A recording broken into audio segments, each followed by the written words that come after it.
Okay जी, आज हम discuss करेंगे लॉ ऑफ सेग्रीगेशन इनहेरिटेंस का। ये एक और लॉ है। इससे पहले अब लॉ ऑफ डोमिनेंस पे बात कर चुके हैं। लॉ ऑफ सेग्रीगेशन क्या होता है, इसके लिए एक छोटी सी पहले कहानी सीख लेते हैं और उस कहानी के बाद इस लॉ को हम लिखेंगे। वैसे अगर मैं डायरेक्ट लिख दूंगा तो शायद आप लोगों के लिए समझना मुश्किल हो जाए। एक कहानी सुनाता हूं मैं आपको और उस कहानी को समझने के बाद फिर इस लॉ की तरफ आ जाएंगे। मान लें एक लड़का है, बॉय, लड़का, और हमें पता है कि इसके अंदर 46 क्रोमोसोम होते हैं। ह्यूमन बीइंग में 46 होते हैं। एक लड़का है और उसमें 46 क्रोमोसोम है। मैं उन 46 क्रोमोसोम्स को यहाँ पे लिखने डिटेल में लिख देता हूँ। ये क्रोमोसोम है, पहले नंबर पे एक्स क्रोमोसोम, दूसरे नंबर पे ये वाई क्रोमोसोम। ये जो दोनों क्रोमोसोम मैंने लिखे हैं इनको हम सेक्स क्रोमोसोम कहते हैं। Sex chromosome.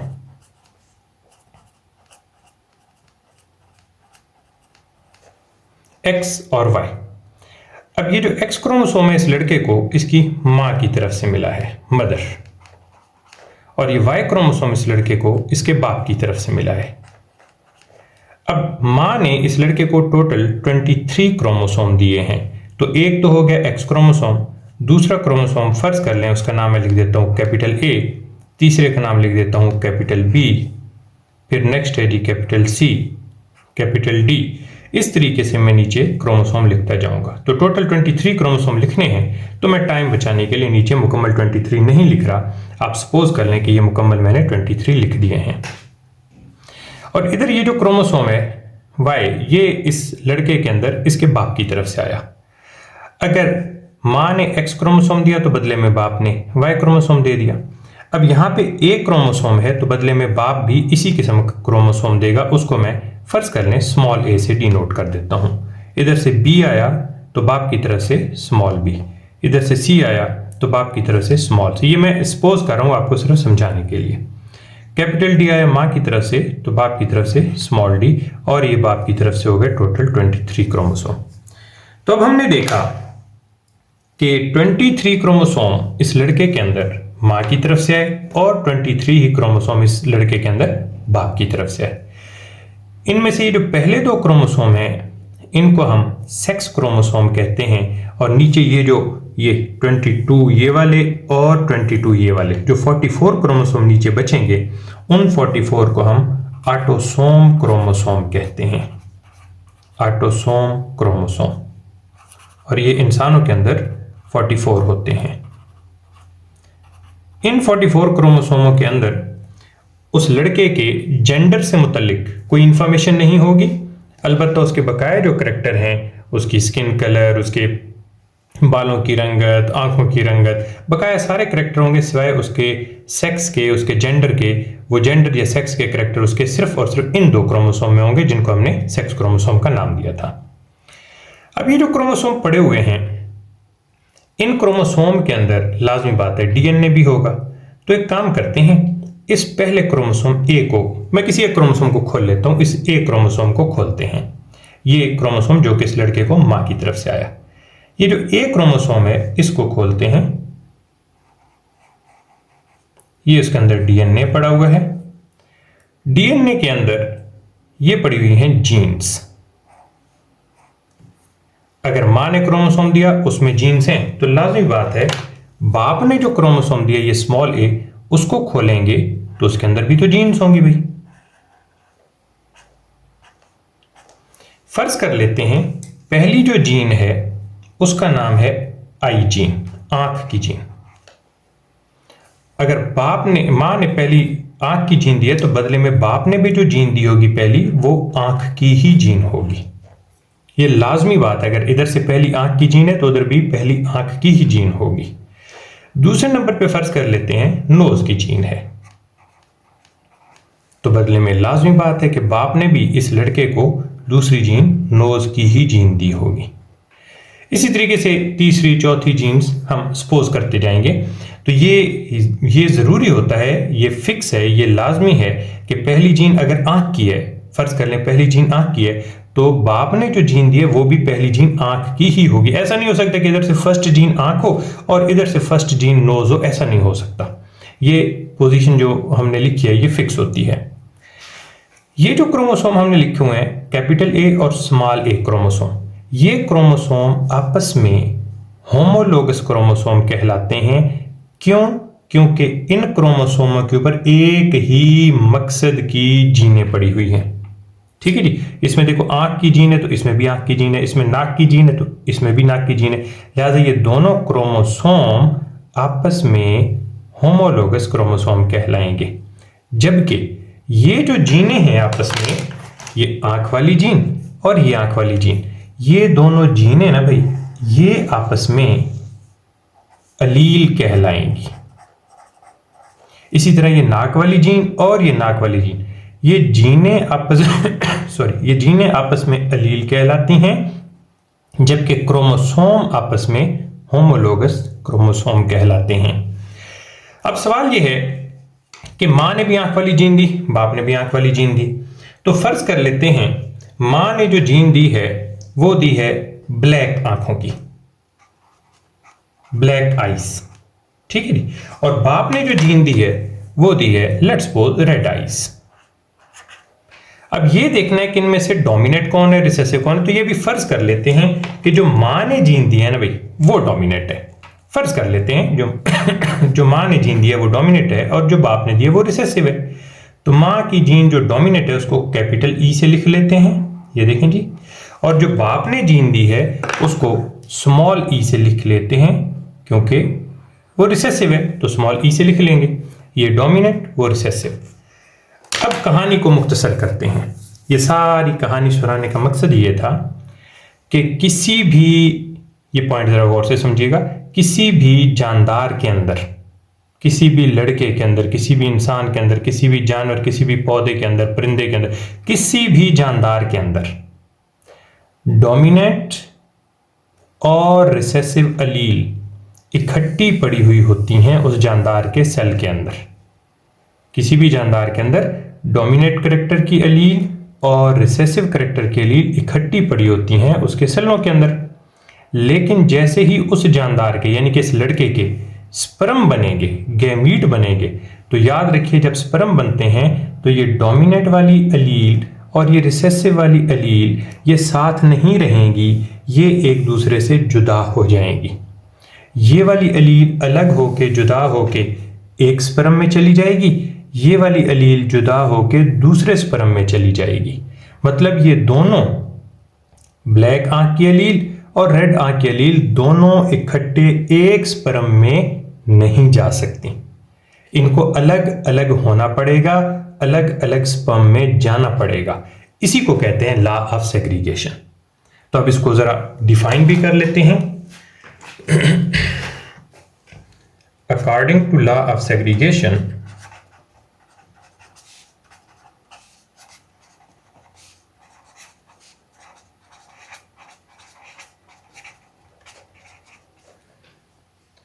In a heterozygote, ये हिट्रोजाइगस है ना, ये डोमिनेट है, ये रिसेसिव है, ये हिट्रोजाइगस होता है। In a heterozygote the dominate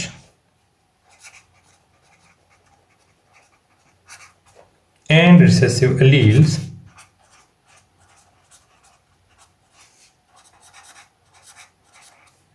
are present together। यानी कि किसी जानदार के अंदर डोमिनेट और रिसेसिव अलील वैसे तो इकट्ठी पड़ी होंगी, यानी कि उसके हर सेल में आप कोई भी उसका सेल निकाल के देखेंगे तो उस सेल के अंदर ये डोमिनेट और रिसेसिव अलील इकट्ठी पड़ी होंगी। प्रॉब्लम क्या है, उस वक्त तो इकट्ठी होंगी, लेकिन जब स्पर्म बनेंगे, गैमीट बनेंगे, उस वक्त ये जुदा हो जाएंगी। अब यहां से देखिएगा ये ट्विस्ट आएगा, बट ड्यूरिंग गैमीटोजेनेसिस, यहां पे मैं स्पर्मेटोजेनेसिस भी लिख सकता हूं कि स्पर्म बनने के दौरान, लेकिन वर्ड में लिखूंगा गैमीटोजेनेसिस, इसलिए क्योंकि मैंने आपको एग्जांपल दी है लड़के की, तो ये जरूरी नहीं लड़का, यहां पे आप कोई लड़की की एग्जांपल ले लें, गर्ल को यहाँ पे सपोज कर लें, किसी प्लांट की एग्जांपल ले लें, आप किसी परिंदे की, जानवर की एग्जांपल ले लें, तो इसलिए बेहतर है कि आप यहाँ पे वर्ड गैमीटोजेनेसिस यूज करें। स्पर्मेटोजेनेसिस लिखें तब भी गलत नहीं होगा, लेकिन बेहतर है कि आप गैमीटोजेनेसिस लिखें, क्योंकि गैमीटोजेनेसिस में मेल फीमेल दोनों का कंबाइंड जिक्र आ जाता है। बट ड्यूरिंग गैमेटोजेनेसिस यानी कि जब स्पर्म बन रहे होंगे, the dominant and the recessive allele will separate from each other. The dominant and recessive allele will segregate. Segregate का मतलब होता है सेपरेट होना, तो चलिए मैं सेपरेट भी लिख देता हूं, will separate from each other. और ये एक दूसरे से इस तरह जुदा होंगे कि एक स्पर्म में सिर्फ एक एलील जाएगी, ये दूसरी उसके साथ इकट्ठी नहीं जा सकती। Will separate from each other in such a way that each gamete, her sperm, each gamete will receive only one copy। अब देखो ना, इसकी दो कॉपीज है, आंख की जीन की दो कॉपीज है, डोमिनेंट वाली कॉपी, रिसेसिव वाली कॉपी, लेकिन गैमीट में स्पर्म में सिर्फ एक कॉपी जाएगी ना भाई। Will receive only one copy of that allele. इसी वजह से चूंकि स्पर्म के अंदर, गैमीट के अंदर सिर्फ एक कॉपी गई है, चाहे वो डोमिनेंट वाली गई है या सॉरी चाहे वो रिसेसिव वाली गई है, गई तो एक कॉपी है ना। इसी वजह से हम इस लॉ को law of purity of gamete भी कहते हैं कि जो गैमीट हमारे पास बना, जो स्पर्म हमारे पास बना, वो प्योर है। या तो वो प्योरली डोमिनेटिव करेक्टर रखता है भाई, या वो प्योरली रिसेसिव करेक्टर रखता है, दोनों मिला के नहीं रखता, एक करेक्टर रखता है। इसी वजह से हम इसको बोलते हैं law of purity of gametes. That's why this law is also called law of purity of gametes.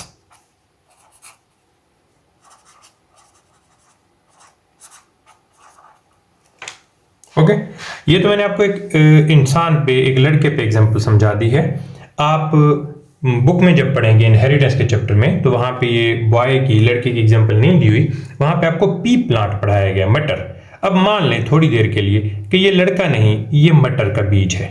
अब मटर के अंदर अगर ये मैं आपको टॉपिक समझा रहा होता तो शायद आपको ये समझाना मेरे लिए मुश्किल हो जाता और आपके लिए समझना मुश्किल हो जाता जब मैं कहता कि ये मटर है और मटर के अंदर ये वाले क्रोमोसोम मटर की माँ की तरफ से है, ये वाले क्रोमोसोम मटर के बाप की तरफ से। तो आपके लिए थोड़ा सा ये लिटिल बिट कंफ्यूजन हो जाती कि ये क्या हो रहा है जी, मटर का माँ मटर का बाप, तो it would be some kind of difficulty.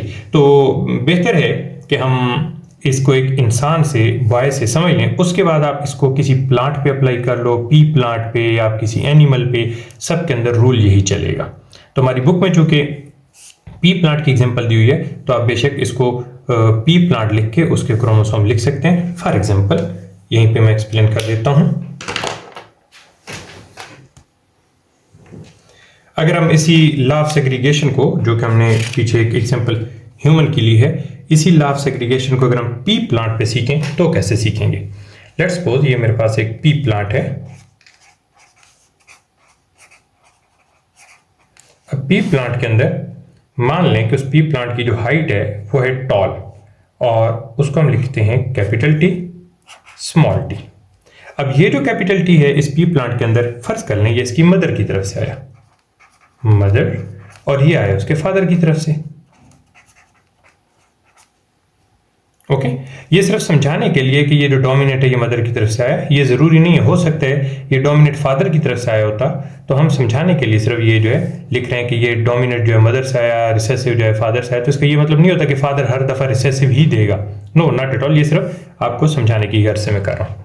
ये उसकी हमने देख ली हाइट, कैपिटल टी माँ की तरफ से, स्मॉल टी बाप की तरफ से। अब हम आ जाते हैं उस पी प्लांट के जो सीड हैं, वो है round, capital R small R. तो ये कैपिटल आर मदर की तरफ से आया, स्मॉल आर फादर की तरफ से आया, ये वाली एलील फादर से आई। इसी तरीके से अब हम देख लेते हैं उसका जो सीड का कलर है, yellow green, capital why mother की तरफ से, स्मॉल वाई फादर की तरफ से। अब ये जो करेक्टर हैं, अब ये जो पी प्लांट है मेरे पास, इस पी प्लांट को मैं लिखूंगा कि ये टॉल है, देखिए capital T small T, tall है, और इसके जो बीज हैं वो राउंड हैं, और उसका जो कलर है वो येलो है। अब आप देखें कि इस पी प्लांट के अंदर गौर से देखिएगा, डोमिनेंट और ये रिसेसिव दोनों इकट्ठे पड़े हुए हैं।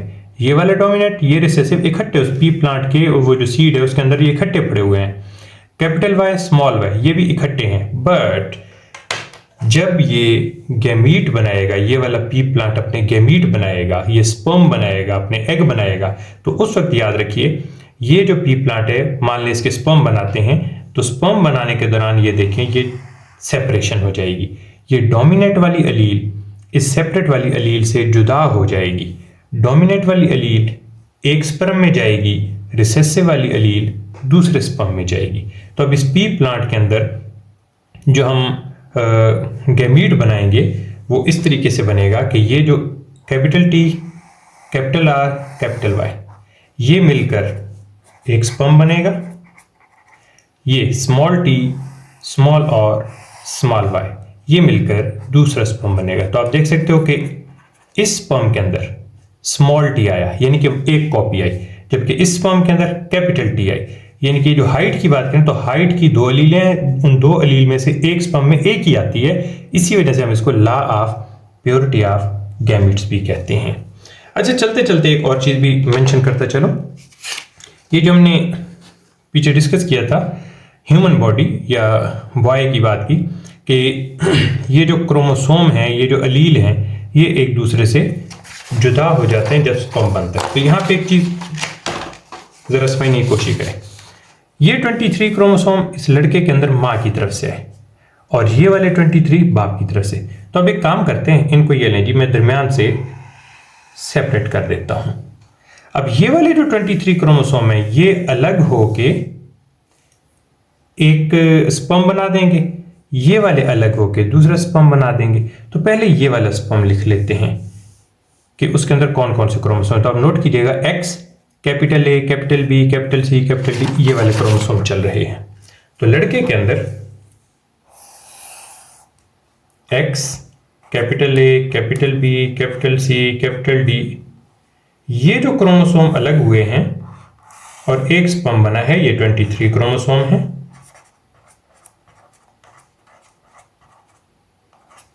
और दूसरी तरफ देखिएगा, ये वाले जब सेपरेट होंगे, कैपिटल वाई स्मॉल ए, small B, small C, capital Y small ए, small B, small C, small D, और ये 23 क्रोमोसोम। ये वाले जो 23 क्रोमोसोम हैं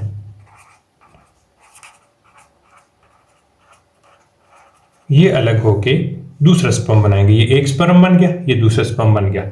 इंटरेस्टिंग बात ये है, इस स्पर्म में आप देखिएगा गौर से, ये जो ऊपर सेक्स क्रोमोसोम है, ये हमने कहा था ना ये वाले दो सेक्स क्रोमोसोम है, एक्स और वाई। इसमें देखिए जो सेक्स क्रोमोसोम है वो है एक्स, इसमें देखिएगा सेक्स क्रोमोसोम वो है वाई। तो ऐसा स्पर्म जिसके अंदर सेक्स क्रोमोसोम एक्स हो, उस स्पर्म को हम गाइनोस्पर्म कहते हैं। और ऐसा स्पर्म जिसके अंदर सेक्स क्रोमोसोम वाई हो, उसको एंड्रोस्पर्म कहा जाता है। और लास्ट पॉइंट, इसको मजीद इलेबोरेट कर लेते हैं। ये जो एंड्रोस्पर्म है, ये एंड्रोस्पर्म जाके जब एग से मिलेगा तो बेटा पैदा होगा। एंड्रोस्पर्म ऐसे स्पर्म होते हैं जिनसे बेटे पैदा होते हैं, लड़के, बॉय पैदा होते हैं। ये एंड्रोस्पर्म जाके जब एग से मिलेगा तो लड़का पैदा होगा, बॉय पैदा होगा। और अगर ये गाइनोस्पर्म जो है, ये जाके जब एग से मिलेगा तो लड़की पैदा होगी। तो इसका मतलब ये हुआ कि अगर मियाँ बीवी हैं, उनके जो बच्चे पैदा हो रहे हैं, उन बच्चों में लड़का पैदा होगा या लड़की पैदा होगी, इसकी डिटर्मिनेशन, इसका तयन कौन करता है, इसका फैसला कौन करता है, ये फैसला स्पर्म के थ्रू हो रहा होता है।